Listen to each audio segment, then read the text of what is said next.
Fala aí, eu sou o Rafael do Responde Aí. Vamos bater um papo sobre o momento de inércia de uma partícula? Então vamos lá.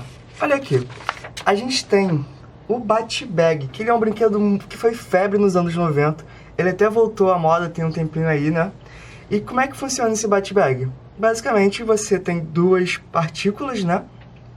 Duas bolinhas que você bate para elas fazerem um movimento de rotação. Então, fica mais ou menos assim.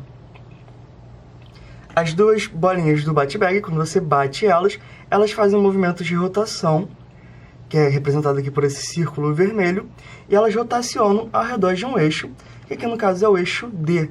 Esse eixo seria basicamente algo assim, ó, orientado dessa forma. Então as bolas do Bat-Bag, elas rotacionam ao redor desse eixo. Beleza? Mas olha aí, o que a gente quer saber nesse caso? Cada bola do Bat-Bag pode ser considerada uma partícula de massa 200 gramas. O fio desse Bat-Bag possui massa desprezível e um comprimento de 30 centímetros. A gente quer saber qual é o momento de inércia desse Bat-Bag. Bom, para a gente responder isso, a gente tem que entender o que é momento de inércia. O momento de inércia, ele nada mais é do que a resistência que os corpos possuem para rotacionar ao redor de um eixo. Lembra que a massa ela é a resistência que os corpos possuem para transladar, ou seja, para se movimentar em linha reta. A gente tem aqui o análogo à massa, que é o momento de inércia, seria a resistência que os corpos têm para rotacionar. E essa rotação ocorre ao redor de um eixo, beleza? Esse momento de inércia ele varia de acordo com o eixo que o objeto está rotacionando. Como assim? Se a gente tem aqui esse objeto, né?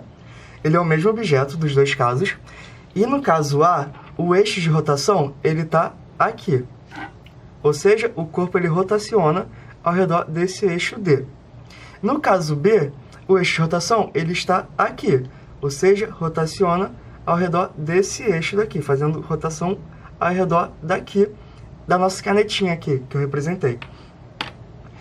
Como os eixos de rotações são diferentes, a gente pode escrever que o momento de inércia do caso A, ele é diferente do momento de inércia do caso B.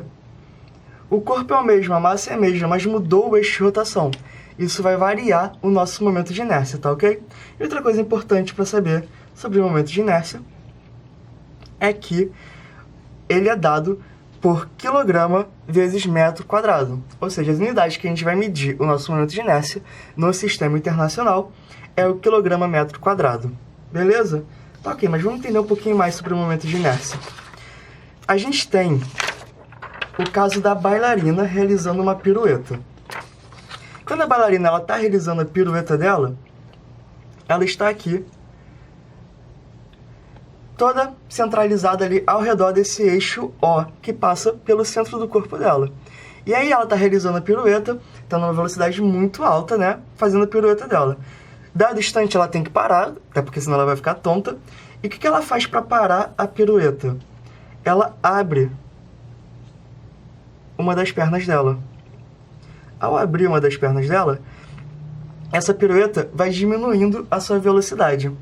Ou seja, de certa forma, eu aumentei o momento de inércia, né? Eu criei uma resistência maior à rotação. E por que isso acontece? Isso acontece porque, ao abrir a perna, a massa da bailarina, parte dela para de estar próxima ao eixo de rotação. Então, eu tenho mais massa, mas essa massa está longe do eixo de rotação. Isso indica aqui que quanto mais distante é o eixo de rotação, maior o momento de inércia. E quanto mais próximo a massa estiver ao eixo de rotação, menor o momento de inércia, mais fácil é realizar essa rotação. Ou seja, o momento de inércia ele depende tanto do eixo de rotação quanto da distribuição da massa do corpo em relação a esse eixo. Tá ok? E aí, como é que a gente faz o cálculo do momento de inércia de uma partícula? Que é o grande objetivo desse vídeo, né? Saber como é que a gente vai calcular esse momento de inércia. Quando a gente tem uma partícula, a gente tem aqui ela realizando uma rotação ao redor desse eixo O, né? Que seria um eixo perpendicular à nossa folha, e com esse raio R. A inércia, né, o momento de inércia dessa partícula, ele vai ser medido sendo igual a massa do corpo vezes o raio, né, desse corpo em relação ao eixo de rotação elevado ao quadrado, certo? E se a gente tiver mais do que uma partícula?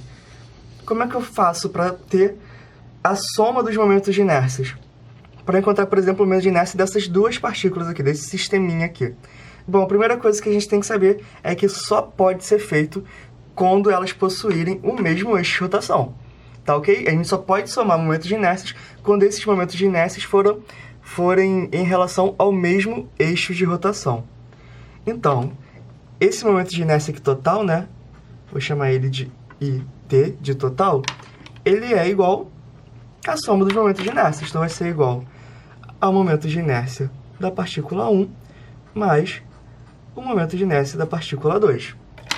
Ou seja, esse momento de inércia total, ele vai ser M1 R1 ao quadrado mais M2 R2 ao quadrado. E se eu tiver mais partículas? Só somando todas as partículas que a gente tiver nesse sistema. Lembrando sempre que elas têm que ter o mesmo eixo de rotação para somar os momentos de inércia. Beleza? Então vamos agora para o caso, né, do nosso bate-bag. Nós temos aqui o bate-bag, que ele tem duas bolinhas, o nosso eixo de rotação é esse eixo D, e o nosso raio, ele vale 0,3, né? Então vou escrever aqui, raio igual a 0,3, que eram 30 centímetros, em metros fica 0,3. A gente quer encontrar o nosso momento de inércia. Então, momento de inércia, nesse caso, né, do bate-bag, ele vai ser a soma dos momentos de inércia. Então, vai ser I1 mais I2.